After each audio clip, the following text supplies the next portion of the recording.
秋深き。隣は何をする人ぞ。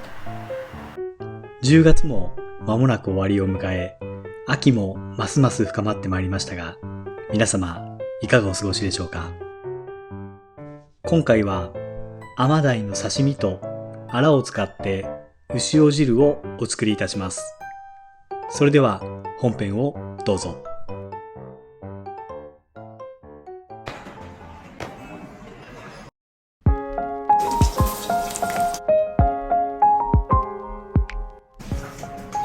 はいどうも、改めましてとある料理屋料理長のピエールです。冒頭でもお伝えした通り、本日の主役はアマダイになります。その前に簡単な紹介を。このチャンネルは1年を通じて旬の魚のさばき方や刺身の作り方を解説を交えながらご紹介しています。最新情報のお見逃しがないよう、よかったらぜひチャンネル登録をお願いします。はい、では始めましょう。まず一つ目がアマダイを昆布締めにして刺身を作りたいと思います。昆布はですね、スーパーや鮮魚店に売ってますので、そちらをお使いください。ちなみに今回は鮮魚店から購入した北海道産の真昆布を使用しました。何でも旨味成分であるグルタミン酸を豊富に含んでいる種類みたいなので、劇的な変化があるのか試してみたいと思います。それでですね、魚の身を昆布に置く前に、昆布をですね、一度タオルかキッチンペーパーなどで軽く拭くことをお勧めします。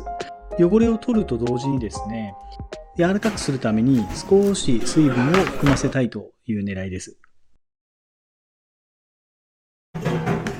で、この際ですね、水やお酢、あと料理酒などを使用したりと、人によってやり方が違います。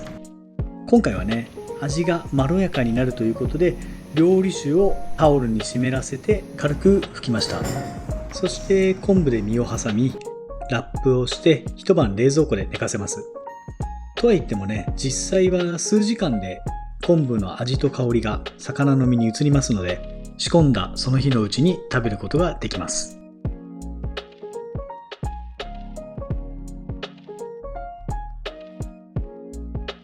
この昆布締めという技法はですね、魚に旨味を加え、そして食感を柔らかくするために古くから用いられている日本の伝統的な調理法と言われています。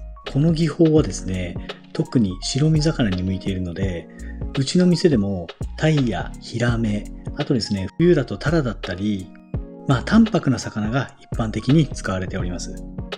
さらにですね、昆布の旨味と香りが魚に嫌味なく優しく移るためにですね、魚の味わいがまろやかになって上品な風味を楽しむことができます。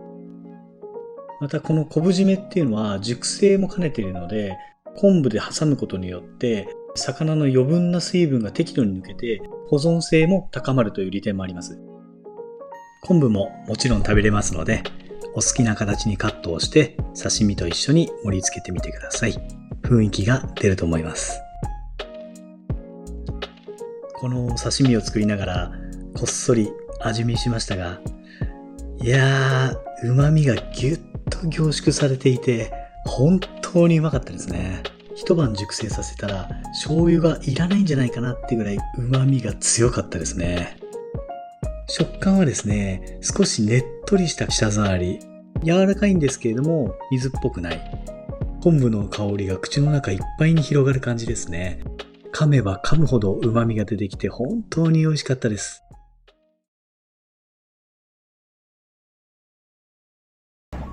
はい、では2つ目の料理、アマダイの牛尾汁を作っていきたいと思います。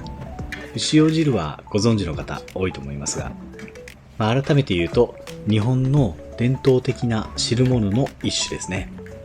まず最初にお湯を沸かしてアマダイのアラを霜降りします。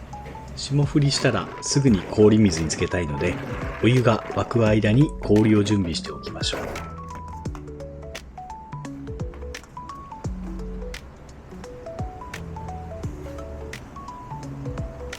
なかなか沸きませんね。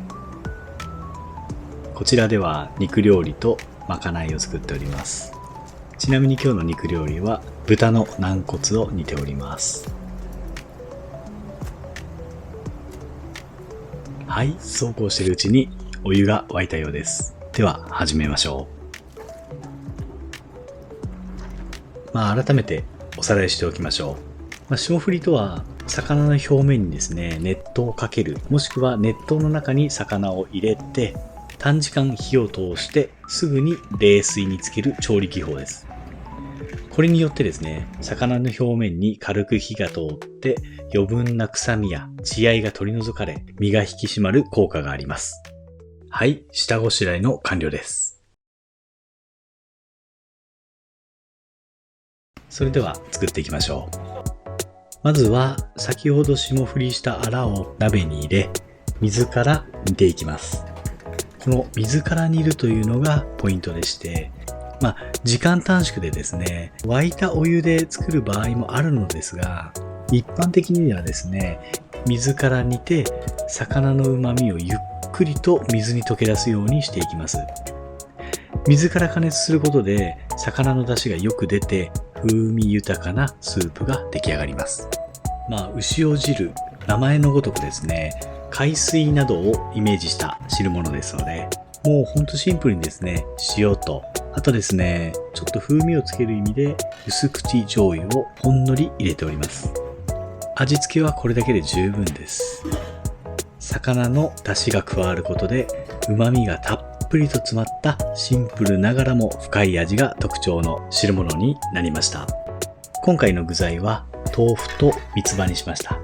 白髪ネギを入れてもいいですね。あと盛り付けた後に柚子の皮を入れるのもおすすめです。あとですね、意外と捨てちゃう方が多いかもしれませんが、ネギの青い部分、これがですね、強い香り成分が多く含まれているので、こういった魚介類の汁物の時に刻んで入れると風味豊かになってとても良いと思います。栄養価も高いですしね。